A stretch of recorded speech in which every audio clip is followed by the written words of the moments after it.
want to send a few special thank yous to some people today. I want to start with Whitney from Colts Crimes Cabernet. She heard I was having I don't want to say a hard time. I was just having a lifetime, a rocky time. Things were happening in my life, good and bad, all at once. An overwhelming time, let's put it that way.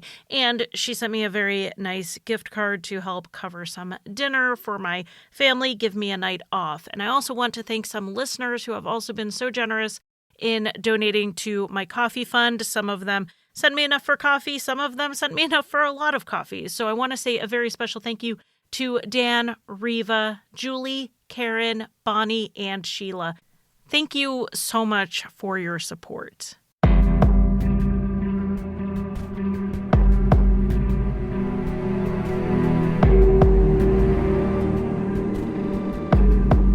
In 2011, a murder shocked St. John, New Brunswick, when a prominent citizen was killed in his office. Though the police zeroed in on a suspect quickly, it would take years to build the case against him. But he would argue that they zeroed in on him too quickly and let the real killer get away. I'm Charlie, and welcome to Crime Lines.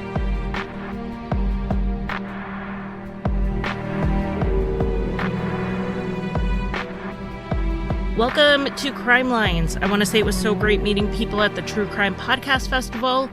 Next year, it will be rebranding to the True Crime and Paranormal Festival as it expands to some paranormal shows. As we know, paranormal shows often have crossovers with true crime. It will be in late August in Austin, Texas, which is a city I've always wanted to go to, and yes, I already have my ticket. Also, last chance to grab a virtual ticket to the Gen Y live show for September 8th. You can watch it from the comfort of your home. I am going to be running a trivia game to see how well the guests know Aaron and Justin, and how well Aaron and Justin remember the topics they've covered over the last 10 years of podcasting.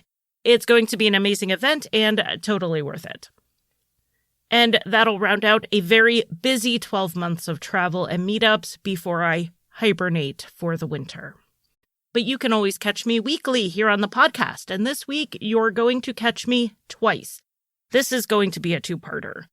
Once an episode goes over the 90-minute mark, I just have to split it in two to make it more manageable on the production side. Patreon and Apple subscribers will have part 2 right away, and everyone else will get it on Thursday. A huge thank you goes to Christy from Canadian True Crime for her research on this case. It was great to work with her on this, and this is a case she has covered as well. And if you think I'm detailed, Christy blows me out of the water every time. She covered this case in 3 parts, with a play-by-play of the investigation and the legal battles. Her coverage is more like a true crime book than a podcast, so I really hope you go check it out. The main sources used were CBC New Brunswick, The Telegraph Journal, CTV Atlantic, The Canadian Press, and Bobby Jean McKinnon's best-selling book, Shadow of Doubt. This case takes place in St. John, New Brunswick, which is a place I actually have a family connection to. This isn't the sort of thing I usually bring up in episodes, but I do know I have some history fans in my audience, and I thought you might find it interesting. We all know that after the American Revolution, the country was free from British rule. But not all of the colonists wanted that. There were those who were still loyal to the crown, and they were called loyalists or Tories. We learn that much in American history class, but what happened to them after the Revolution? Some of them shrugged their shoulders and moved on in what is now the United States. But some took land grants in Canada, primarily in what is now St. John, New Brunswick. My ancestors on my paternal grandmother's side were among those who left the U.S. for New Brunswick to stay under British rule. And then about 100 years later, they crossed the street back into Maine. I mean, that is pretty much how immigration up there worked around the turn of the 20th century. These land grants in New Brunswick also shifted the demographics of the area from predominantly French-speaking to predominantly English-speaking. Though French is still very prominent in New Brunswick, with about 32% of the population speaking French as their first language. My family ended up there in the 1780s, and I won't say they were necessarily very influential in the area, other than being yet another English-speaking family. But we are going to talk about a family that was influential on St. John. When Susanna Oland arrived in Canada from England in the 1860s, she brought with her homebrew recipe. In 1867, she founded a brewery business that passed down the generations. It is now called Moosehead Breweries, and according to their website, they're the last independently owned brewery in Canada, and they are still run by descendants of Susanna Oland. They are 6 generations down. In 1941, Richard Oland was born into this well-known family and grew up in the suburb of Rossay.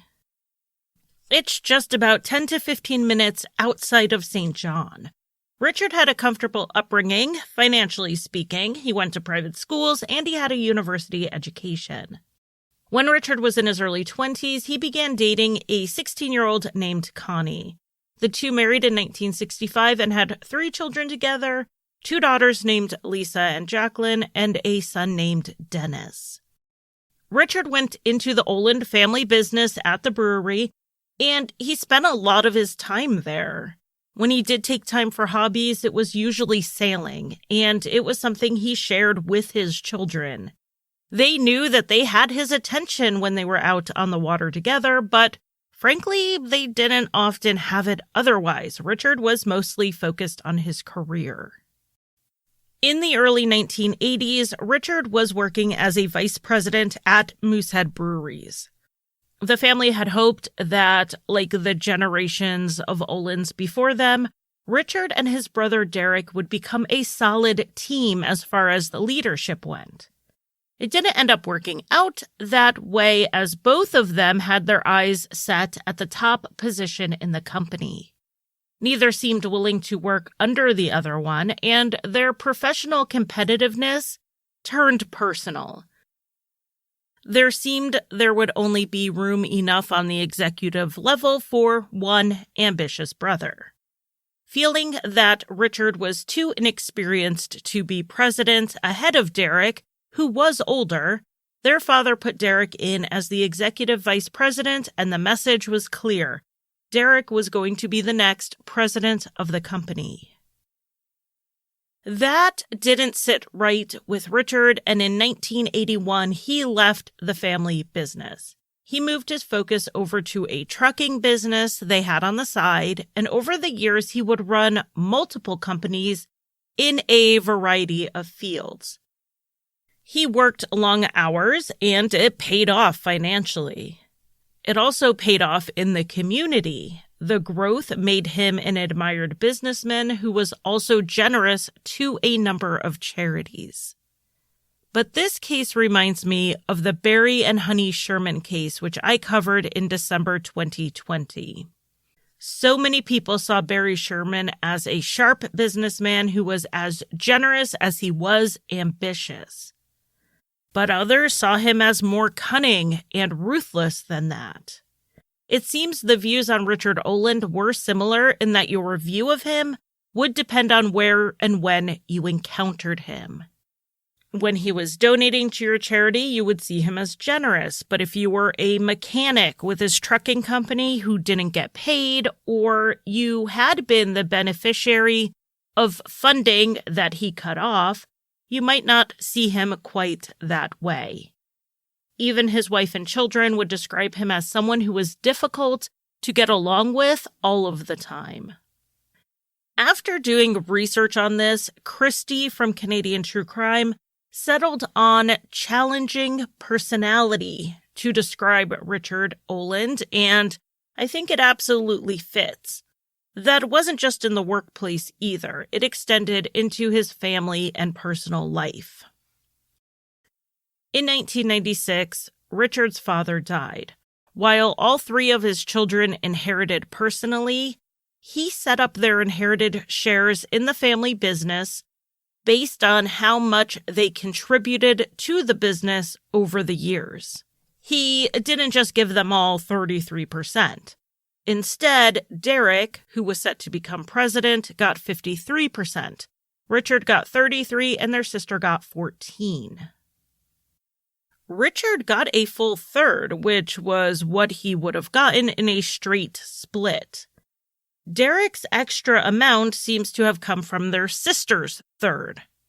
But Richard was still not happy with the divided shares and the income he was making from them, so he did bring his brother to court over it twice, and eventually Derek settled with both of his siblings and bought out their shares in the business in 2007. At this point, Richard Oland was an incredibly wealthy man, but regardless of how much money he had, he wanted to be in control of it. Richard had his wife Connie on an allowance for household expenses, but he wouldn't give her the money up front. She had to provide receipts and then get reimbursement that she would then use for the next month. Then she would save up those receipts, and so on and so on.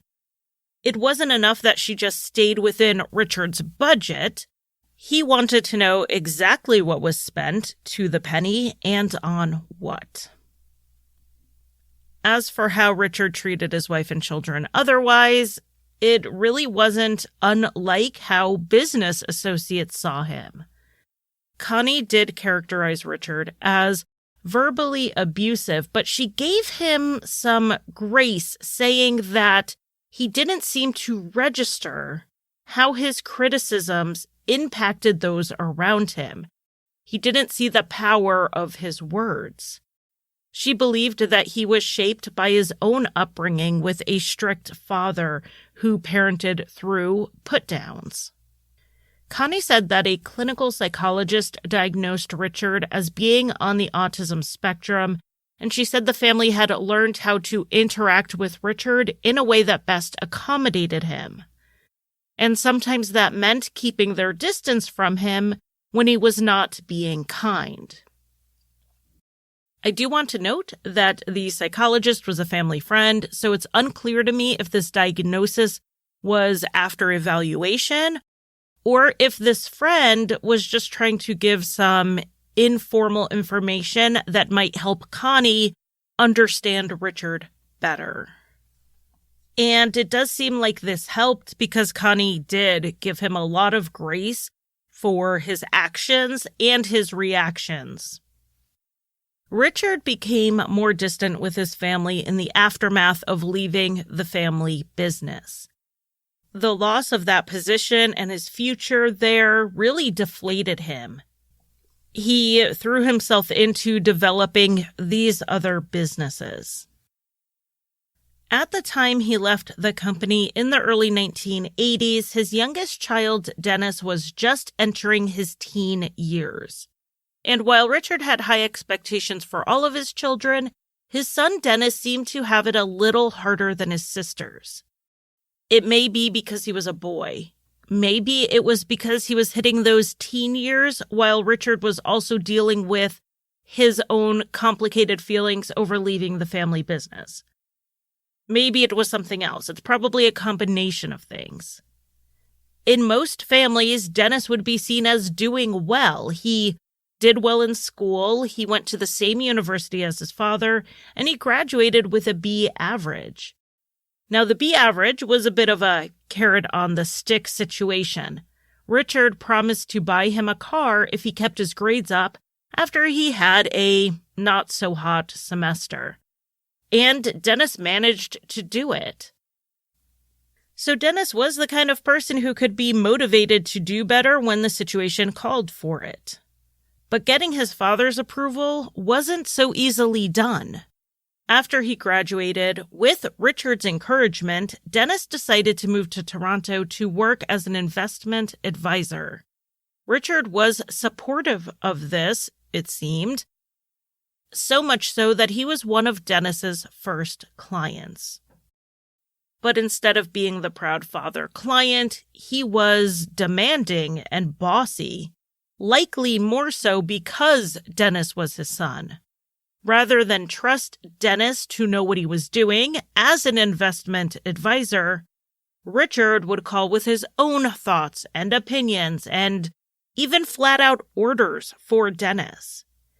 Investment advisors are meant to work for their clients, but not quite this literally. Eventually, Dennis set up a second phone line in his office just for his father's calls because they came in that frequently.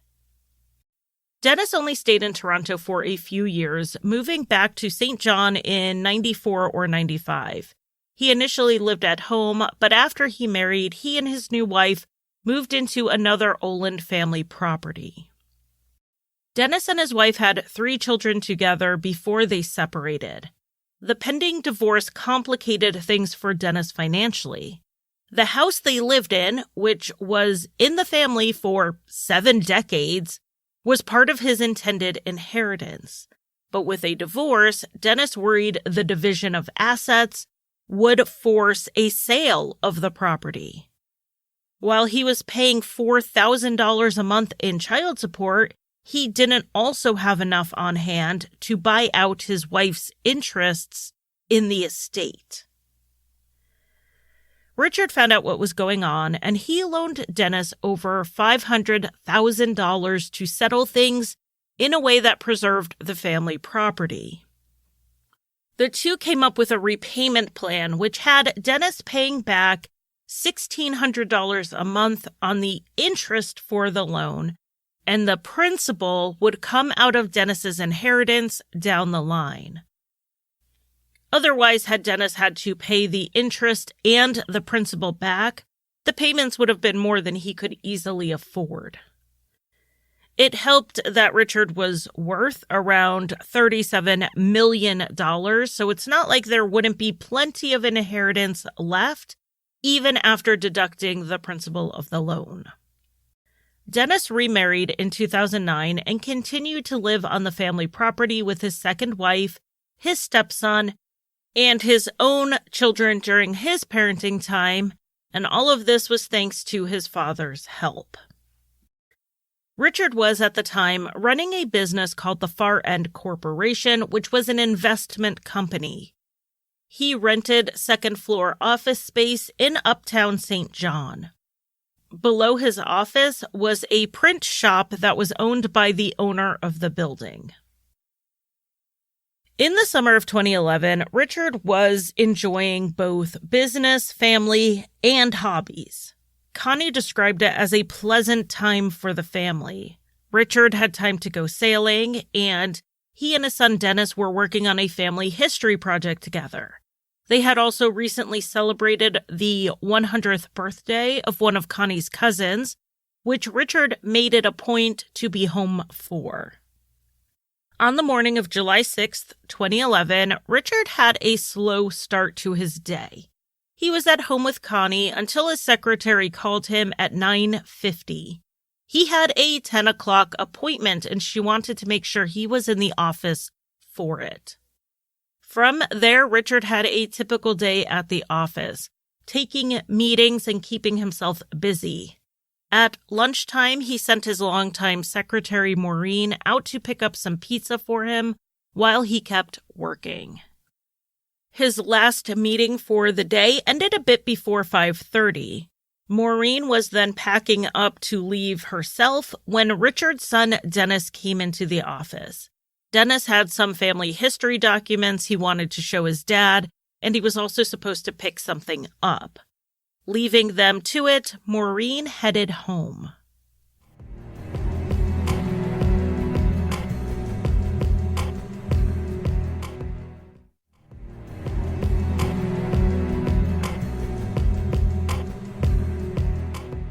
The next morning, on July 7th, Maureen showed up to work a little before 9.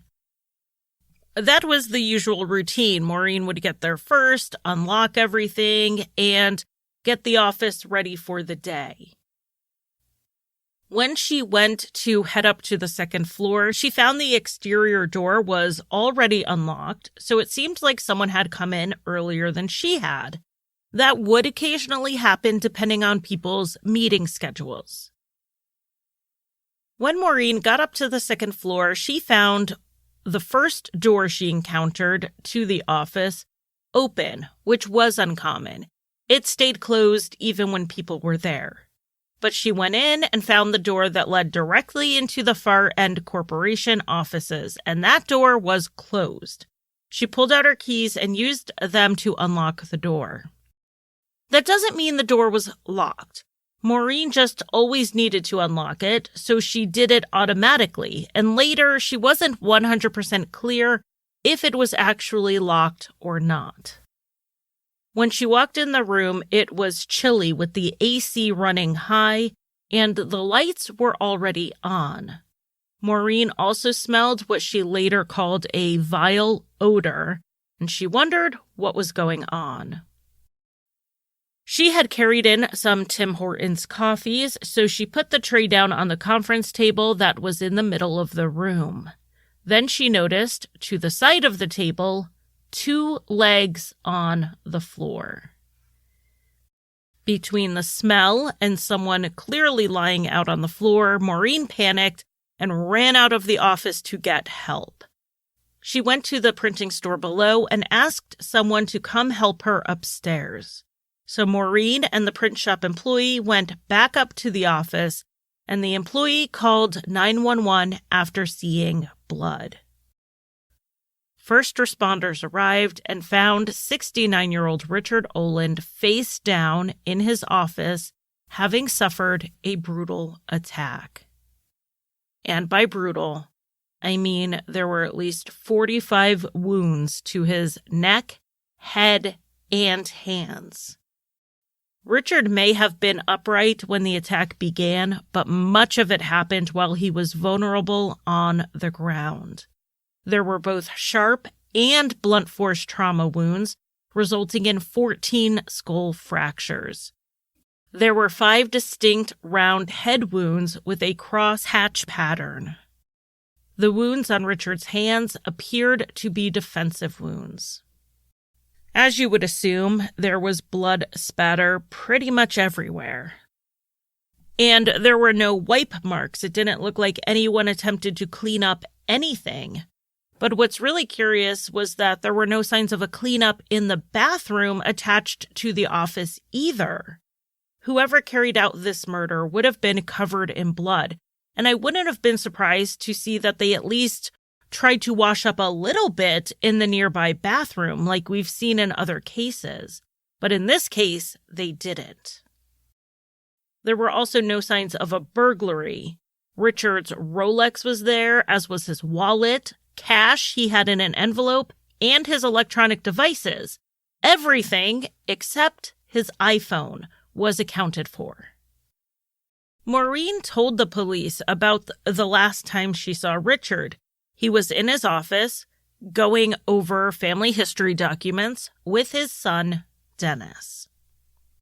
So when the family was notified of Richard's death by the police later that day and initially interviewed, they were not told what happened, just that Richard had died. Connie and all 3 of their adult children, Lisa, Jacqueline, and Dennis, all gave formal statements without knowing what happened or why the police were involved. Connie told the police that Richard hadn't come home from the office the night before, but she didn't think anything of it since he would work late frequently. She also thought he may have had a meeting in another town, and if it went late, he may have just gotten a hotel room. The police asked about any conflicts Richard had, and his daughter Jacqueline told them that Richard was someone who could be difficult, and some people got along with him and some didn't. His other daughter Lisa told them that pretty much anyone could have been Richard's enemy. He was, in her words, pure business. As for tension within the family, Jacqueline told them that Dennis did try to earn Richard's respect and struggled to live up to Richard's high standards. And Connie didn't disagree with her, but she also told the police that Dennis never would have harmed Richard and that he was a gentle person. But even without knowing about Dennis and Richard's relationship, obviously the police wanted to get a full accounting of his movements. When Richard was last seen alive, Dennis was the only other person with him. Dennis first gave a written timeline of his movements from the day before to the police, and then they sat down and went over it in detail. Dennis said that he left work and first arrived at Richard's office around 5:15 with some genealogy documents he wanted to show his father. He was on his way to the second floor when he realized he had forgotten something at work. His office was nearby, so he headed in that direction. As Dennis drove back to his office, he realized he didn't have the after-hours pass on him that was needed to access the elevator. He wouldn't be able to get back into the building, but he figured that was fine. He didn't really need whatever it was he forgot. So he headed back to his father's office, and he parked in a different place than he had originally parked. He arrived around 5:30 this time, and his story was the same as Maureen's. He went into his father's office, and they were discussing an 1825 family will that he had found. Dennis said he stayed about an hour and left around 6:30. He was leaving when his wife, Lisa, called. She wasn't feeling well and was wondering where he was. She expressed that she wanted him to come home right away. A check of the phone records would show that Lisa made this call at 6:36. Dennis then headed home, but first he stopped at a place on the way called Renforth Wharf. It was his ex-wife's week with their kids, but they would frequently be down there swimming on summer evenings, so he stopped by to see if they were there.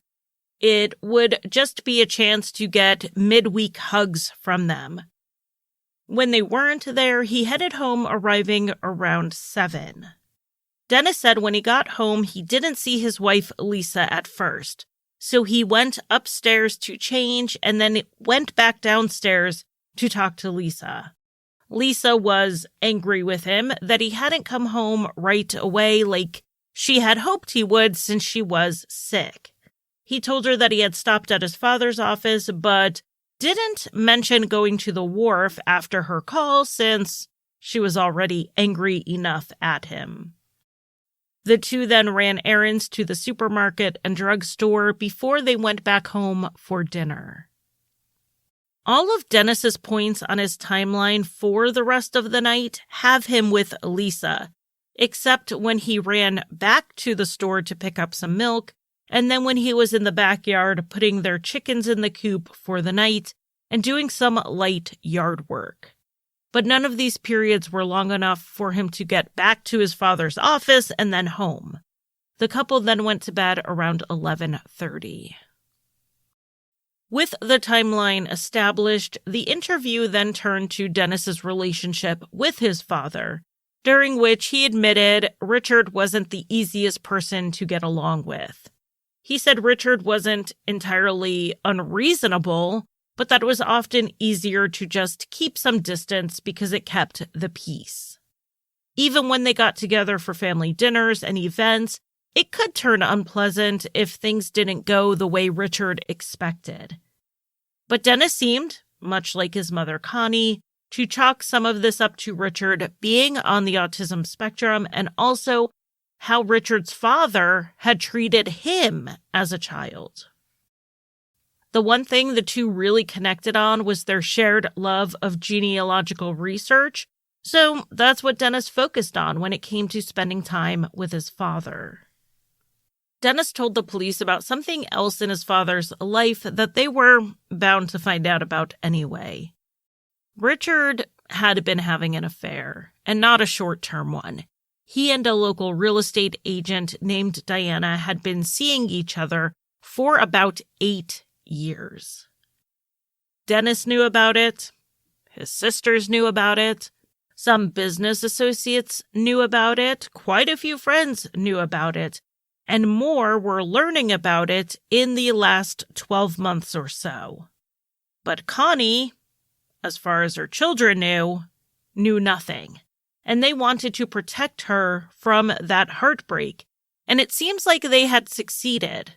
As far as anyone knew, Connie had no idea. Dennis characterized his father's girlfriend Diana as a, quote, fatal attraction type, and said that she was hot-headed. About a year before Richard's death, Dennis did ask a friend and business associate of Richard's to intervene. Ideally, Richard would end the affair, but at the very least, I wonder if Dennis was hoping his father would go back to being more discreet. The friend never did talk to Richard about it, and Dennis never brought it up with him again. After Dennis told the police all of this, the questioning turned a bit more intense. Dennis was asked if he had any involvement in his father's death. Dennis said no, he had no reason to want his father dead. He was then asked if he knew anyone who would want Richard dead, and up to this point, Dennis had not been told how Richard died, just that he had.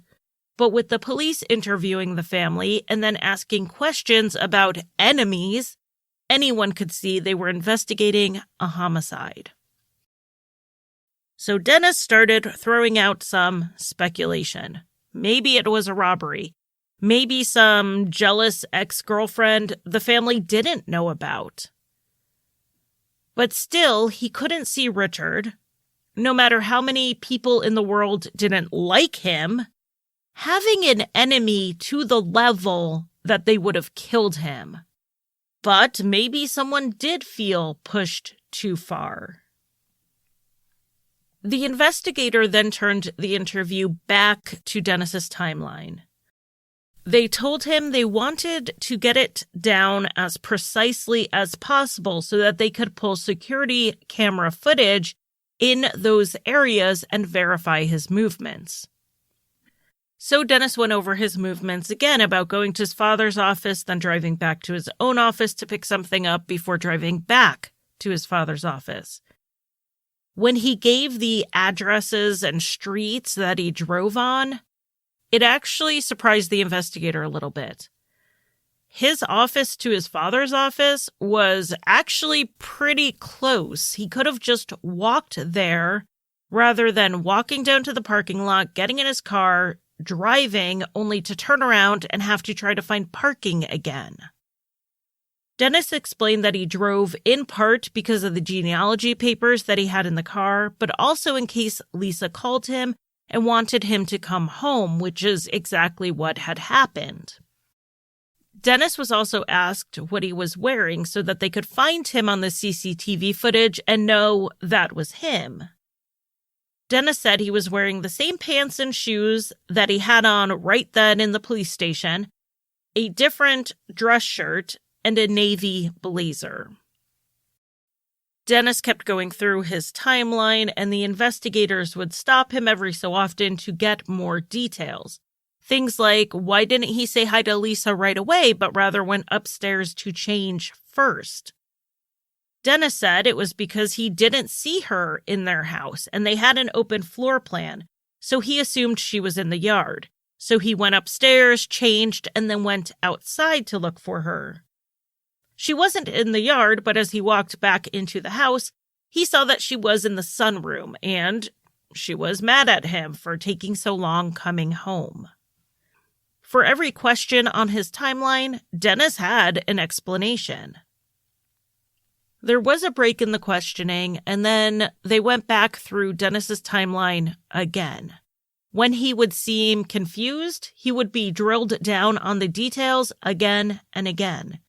So then they did it again for the fourth time, and this time Dennis seemed more unsure, and he had to think about which streets he took to get back and forth and where he parked. When they took another break, Dennis sat alone in the room trying to remember everything he did in the exact order, and you can hear him on the tape kind of talking himself through it.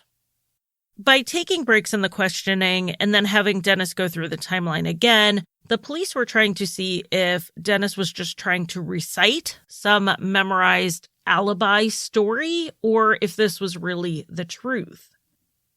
I will say that he was mostly consistent, but there were a few moments where he became unsure about things that he seemed sure about in the first or second timeline.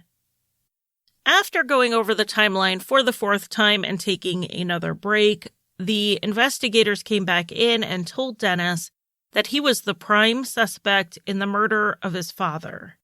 Dennis's rights were read, and Dennis called his attorney, and his attorney told him to do the only sensible thing at that point, and that was to stop talking. He had already been talking for about 2.5 hours, but now Dennis was not going to say another word. The constable kept trying, but Dennis refused to answer any questions. Another officer came in and he accused Dennis of murder, saying that Richard was a mean person who controlled the money and disrespected Dennis's mother. Maybe there was an argument over the money, and Richard was pushing and rubbing it in Dennis's face that he, Richard, had all the control. But Dennis continued to do as his lawyer advised. He said nothing. Eventually, because Dennis was not under arrest, he was released.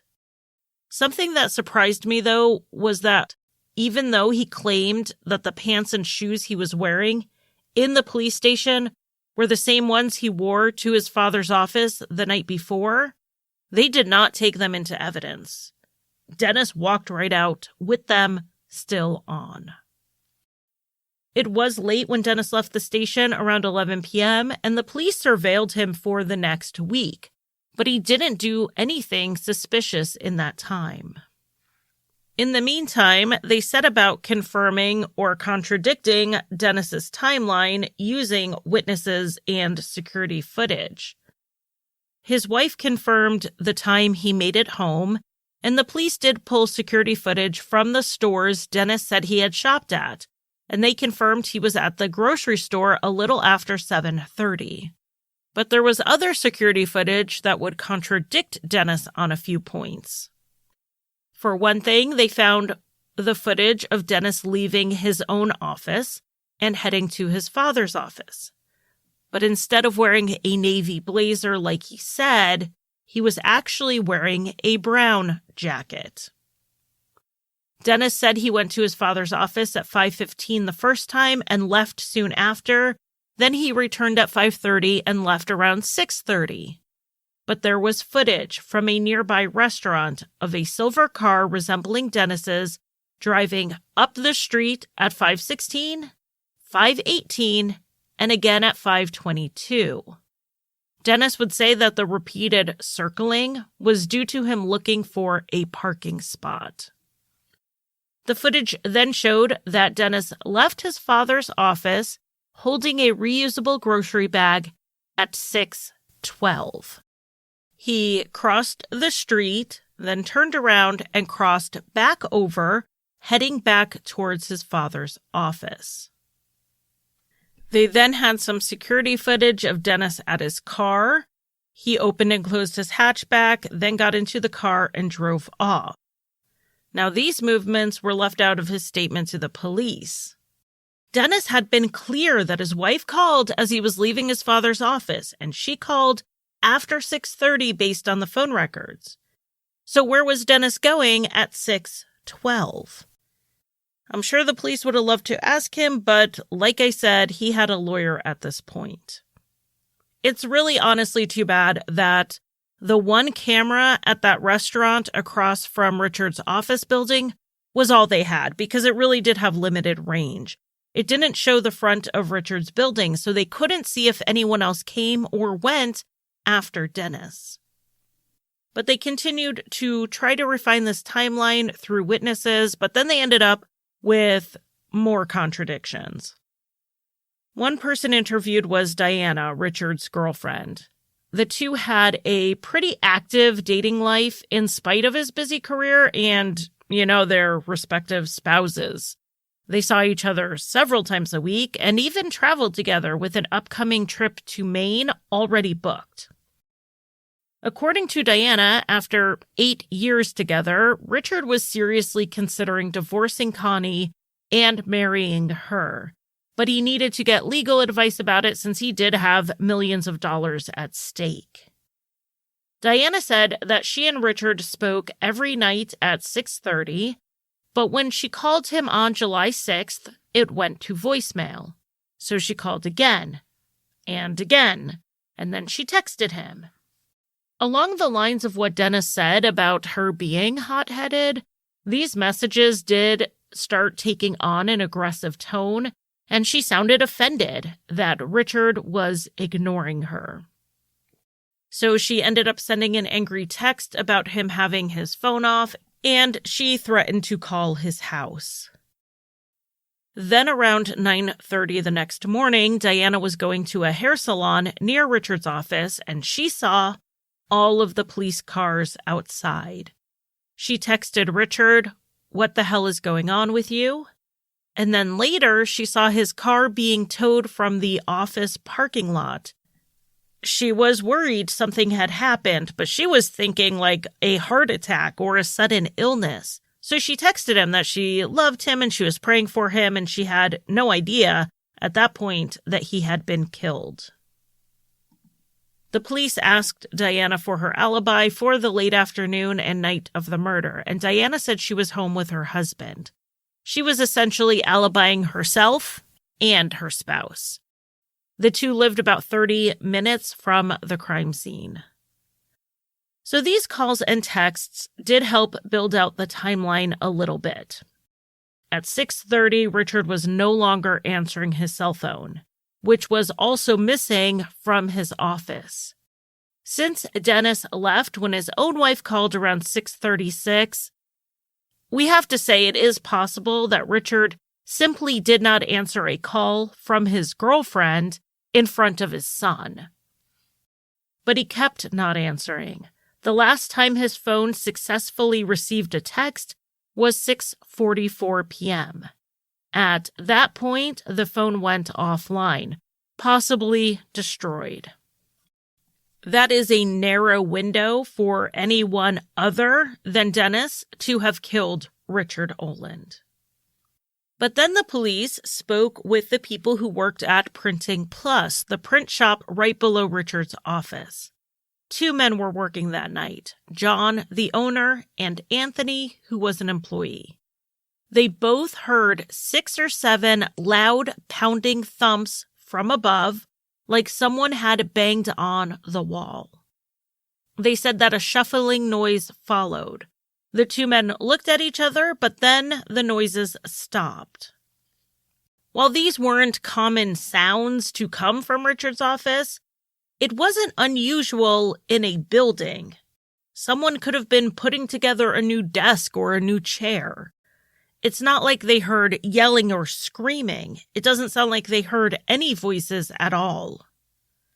John initially said the sounds occurred 30 to 45 minutes before a customer came in to send a fax.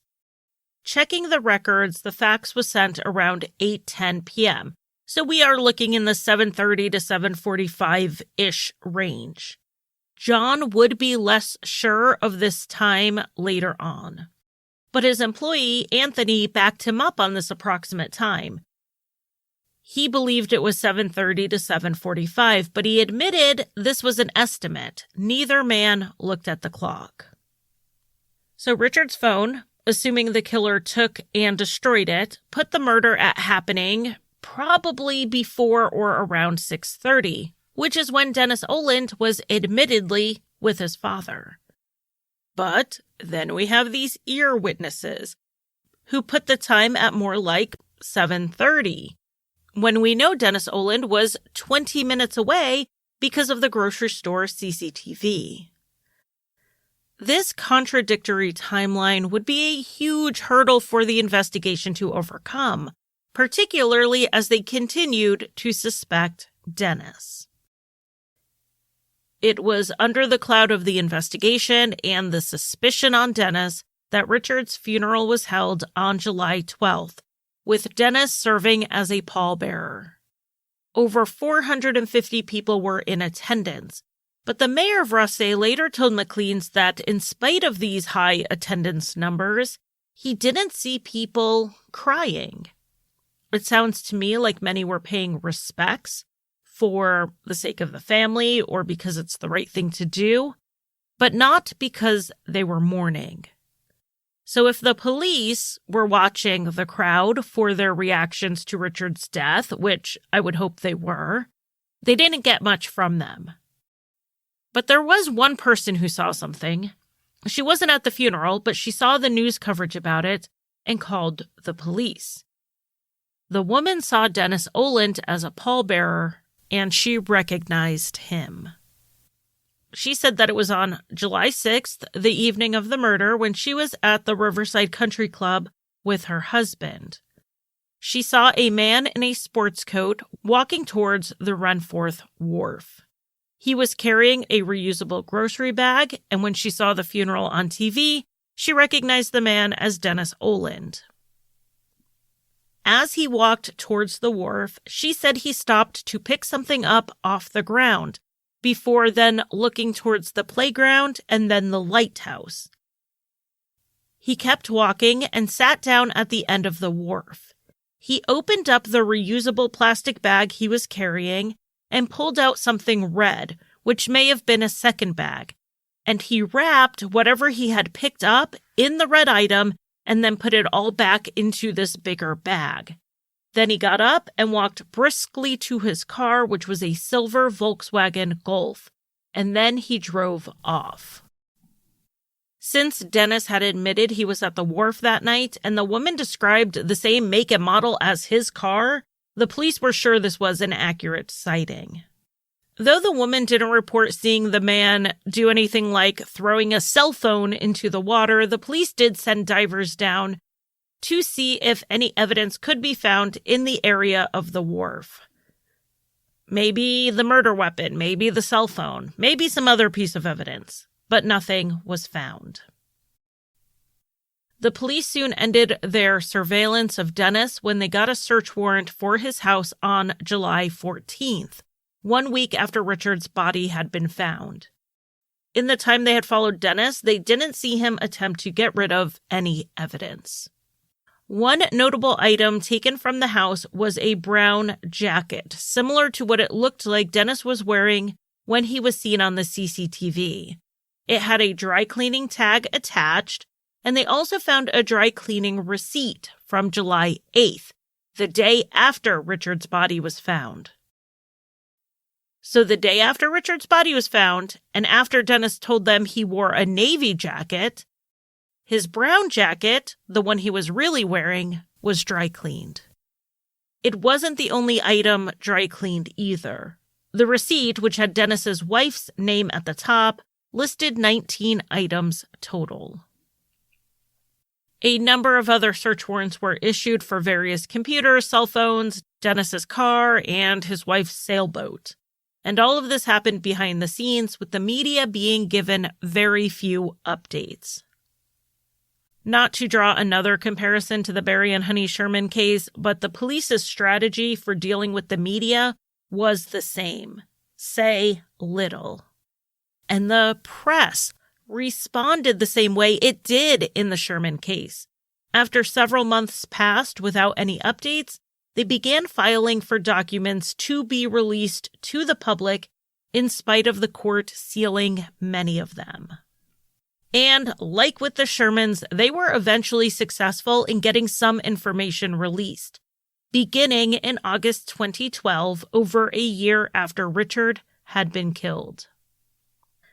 I think the most interesting thing that came out of the first release of information was that the public learned the reason the investigation had seemingly stalled. They had a large amount of forensic evidence they were testing, and those items could only be processed so fast due to staffing and resources. Of 243 pieces of evidence marked for forensic analysis, about 200 of them were still waiting. Then 8 months after this first release of information, it was made public that Dennis Oland had been the prime suspect. Obviously, the family already knew this. In addition to Dennis being told he was the prime suspect during his interview, the police had turned down a family-funded reward. The Olands wanted to post a reward for information leading to Richard's killer in late September 2011, but the police turned them down because they felt it was unethical to have the family post a reward, given that a family member, Dennis Oland, was the prime suspect.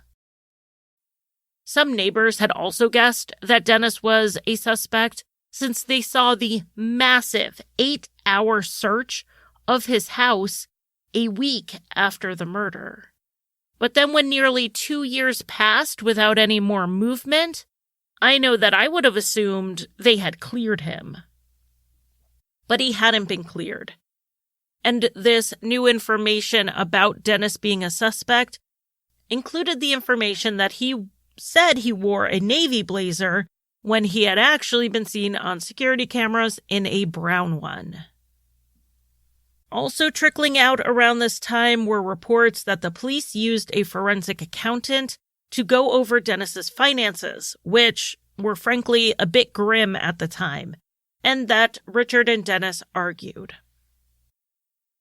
Over the summer of 2013, with 2 years passing without an arrest and a trickle of information coming out, rumors about what happened and who may have done this spread through town. Pretty much everyone suspected someone, whether it was a business deal gone wrong, a love affair turned ugly, or a family member with a financial motive. In October 2013, a judge allowed the release of even more information regarding the forensic testing that the police had done, though he still wouldn't release details about the crime scene. So here's what we know about the forensics. Hair-like fibers were found in Richard's hand, but they lacked a root. At the time, DNA testing on rootless hair was impossible, though that has since changed in 2019. As for other DNA, Richard Oland's clothing and body contained no DNA of anyone except himself, and this includes fingernail scrapings. And while it's not far-fetched that someone could have committed this murder without leaving their DNA at the site, you'd have to assume they took Richard's DNA with them in the form of blood. Where this was both a blunt and sharp force death. There was blood spatter on nearly every surface in the office. Whoever did this would not have avoided getting that blood on them. Testing of Dennis Oland's car showed no signs of blood, which would have been remarkable if he had gotten into it after killing his father. The reusable grocery bag that Dennis had carried in and out of his father's office, as confirmed by the CCTV, also had no blood on it. Dennis's clothing yielded mixed results. Testing several items of clothing from the house and multiple pairs of shoes gave them nothing. It was only the brown jacket that gave them anything. Though it had been dry cleaned, there were small blood stains on the right sleeve, upper left chest, and along the hem in the back. The DNA testing matched the stains to Richard. These were small stains, and I mean very small, nearly invisible. The police had been sending items to the lab in order of priority and the likelihood that something would be found on it. The jacket was not among the first things sent because the bloodstains were not noticed. The dry cleaner later said that when he looked over the items Lisa dropped off for stain treatment, he didn't see these stains and therefore did no special treatment on them. A forensic expert handling the jacket, who was specifically looking for the spots, had missed one of them twice. But these small spots of Richard's DNA on a jacket that Dennis owned and was likely wearing on the day of the murder was what they had. And in November 2013, Dennis Oland was charged with second-degree murder. The Crown did not have the evidence of premeditation required for a charge of first degree. Dennis was then held in custody for a week until his hearing, at which time he was granted bail, paid for by Richard's brother, Derek. The Olands presented a united front. Dennis was innocent. In May 2014, a preliminary hearing was held to determine if there was enough evidence here to go to trial. The court issued a publication ban at the time, so none of this was made public until later when that ban was lifted. The Crown presented their motive for this brutal murder: money. Richard had it, a lot of it, and Dennis needed it.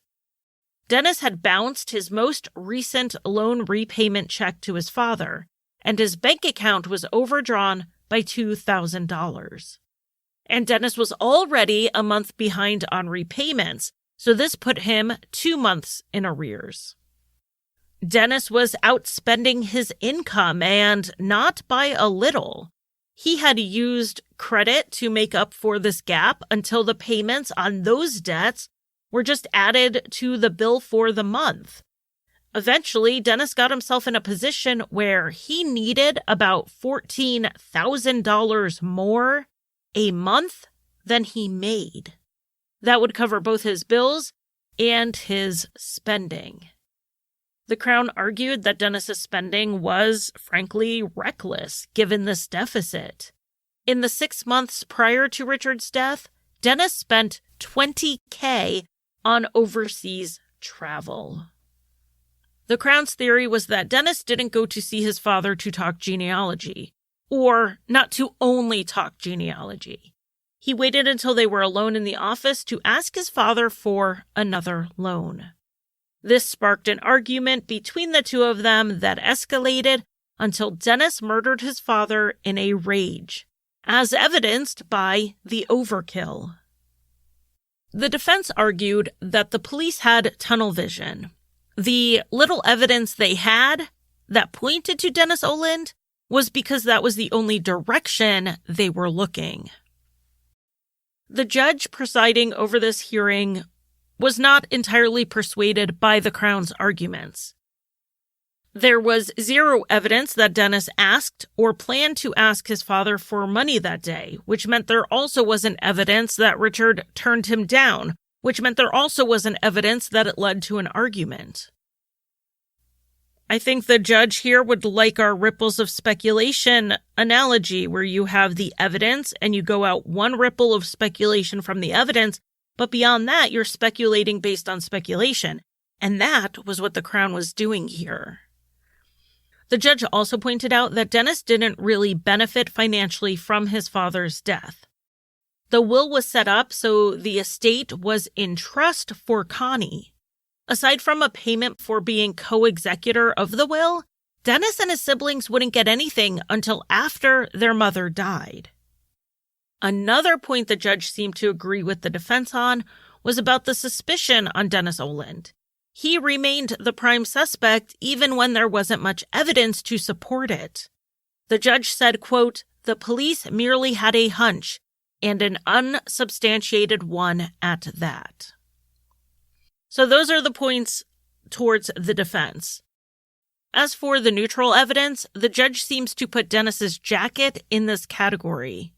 Yes, it had some small stains that matched Richard's DNA. That's certainly suspicious. But it's also a very small amount for such a bloody crime. And why did Dennis keep the jacket rather than throw it away when he allegedly got rid of the iPhone and the murder weapon and whatever other clothes he must have had blood on? Now, that said, Dennis was the last person to see his father alive. He did lie, or at the very least was mistaken about the color jacket he was wearing. And then Richard's blood was found on the jacket that he was actually wearing. And there was no evidence anyone else was in the building after Dennis left. No DNA, no signs of a break-in, no witnesses, and no theft other than the cell phone. the judge decided that there was enough here to go to trial. This hearing was not looking for evidence beyond a reasonable doubt. That's for the trial court. This was just about whether or not they had enough to go to trial. And maybe I'm reading into it a little bit, but it sounds to me like the Crown just barely squeaked by. And with the preliminary hearing done and a trial set, we do have pretrial motions. A lot of them had to do with some alleged mistakes made by the St. John police in the investigation. One issue was the warrants. For example, the search warrant for Dennis's work computer expired before they seized it. And then there was the brown jacket. It was taken into evidence within the time frame of the search warrant on the house. But by the time they tested it, the forensic warrant had expired. The work computer wasn't as big of a deal for the defense, but of course the brown jacket was. Without that, the Crown had no forensic evidence linking Dennis to the crime scene. Of course, his defense wanted it kicked out, even if the only way they could get it kicked out was based on some overlooked paperwork. But the Crown argued that the actual search warrant gave permission to test any of the evidence they collected. It wasn't just the forensic warrant that gave them the right to do that. And since they seized the jacket within the time frame on the warrant, Dennis's rights were not violated. Or if they were, it wasn't such a violation that the jacket should be excluded. The judge agreed with the Crown and the jacket was in. It's interesting to think that if this jacket was not allowed in, I don't know that this trial would have gone forward. The jacket was the strongest piece of evidence the Crown had when they took 47-year-old Dennis Oland to trial in September 2015. But focusing on the mistakes of the police in these pretrial motions is foreshadowing what we are going to see at trial. And that is where we are going to pick up in part 2, and you do not want to miss it because the legal proceedings are going to bring us deeper into the forensics. They're going to stir up new evidence, and they're going to take a really hard look at the investigation of one of New Brunswick's most high-profile murders. Thank you for listening. You can find Crime Lines on Facebook, Twitter, Instagram, and occasionally TikTok. Crime Lines is on Patreon, where I offer early and ad-free episodes as well as bonus content. Visit patreon.com/crimelines. If you want to buy me a coffee, the official drink of Crime Lines, you can give a one-time donation at basementfortproductions.com/support. And if you need a palate cleanser after listening to heavier true crime shows, check out Rusty Hinges, an allegedly funny history, mystery, and true crime show that I co-created and write for.